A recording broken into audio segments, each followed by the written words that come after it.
Cyber criminals are now using AI-generated video on TikTok to steal your personal information. And one of the largest cryptocurrencies in America was a victim of a cyber attack that cost the company some $400 million in losses.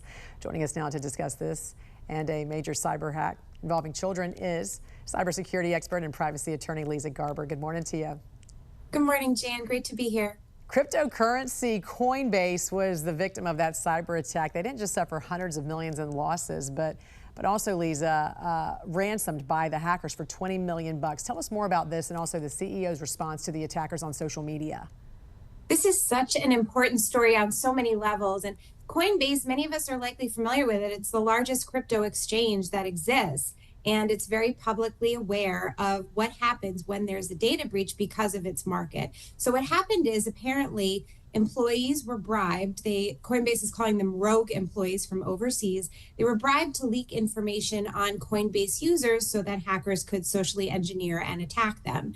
And they were then ransomed to the tune of $20 million. Coinbase released a very public statement saying, we are not paying that ransom. We are not trying to hide anything about this data breach. We are going to cooperate with law enforcement. And in fact, we're going to take $20 million and create a fund to try to find and arrest these cyber criminals. Were they successful? Not yet. Hopefully they will be. I think it's a really important way to handle a data breach. Sunlight is always the best medicine, so hopefully we will see a positive outcome here. Definitely a unique approach there. And another major cybersecurity alert we're following this morning. Hackers are using a new method with AI-generated TikTok videos to steal your private and personal information. So what do we need to be on the lookout for, and how does this work? So most social media platforms, including TikTok, have filters to uncover cyber scams. But those filters are tuned to look at language, written language. These videos are all spoken voice, and they go under the radar because of this methodology. So what happens is these videos, which are likely AI generated, give instructions via voice that tell people how to change settings on their devices and within the platforms so that they can get free Spotify access, free Microsoft Word access.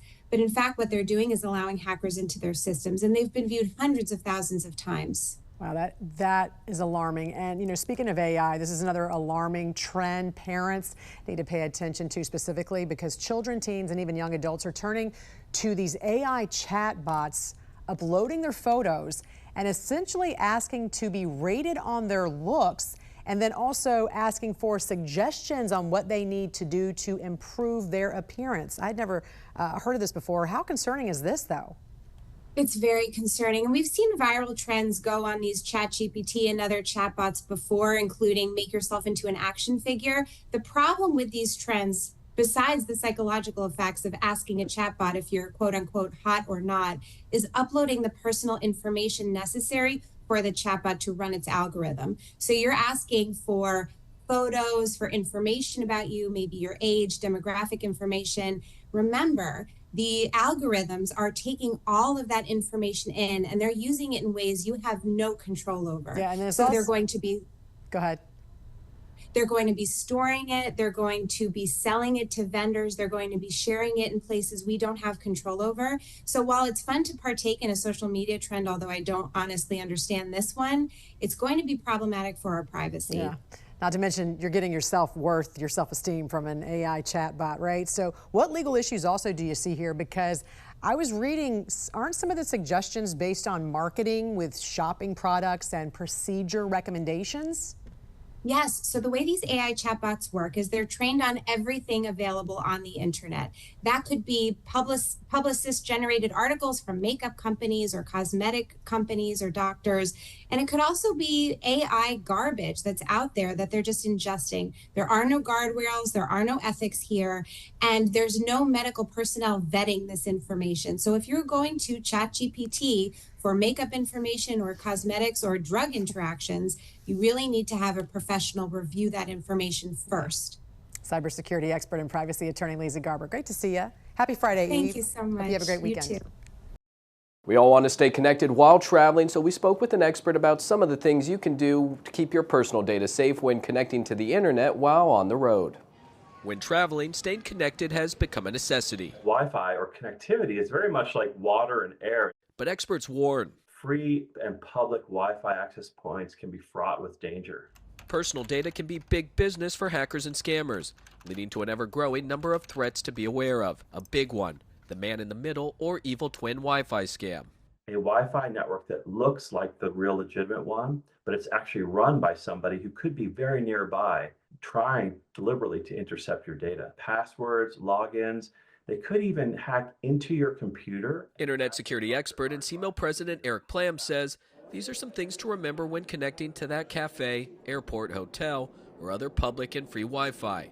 Be wary if it's too easy, even if free. Cafes, airport lounges, or hotels often ask for a password or room number. Once you do connect, check to make sure you're browsing on a secure site. You can do that by looking at where you type in a web address. It should say HTTPS. There also might be a symbol of a padlock, though this isn't always guaranteed to be safe according to the FBI. You should also refrain from logging into bank accounts or conducting sensitive transactions. And if you want to go a step further, buy a VPN or virtual private network, a service provided by lots of different vendors which creates a secure tunnel between your device and whatever site you're visiting. But the best option, according to Plam, use your own hotspot. This is the most secure and convenient way to go. And these days, many of our smartphones can turn into their own hotspot, but Plam warns be wary of battery drain, also excessive roaming charges, especially if overseas. He says the best option, if you're able to afford it, is to buy your own personal hotspot and then carry that with you when you travel. In Washington, I'm Michael Yoshida reporting.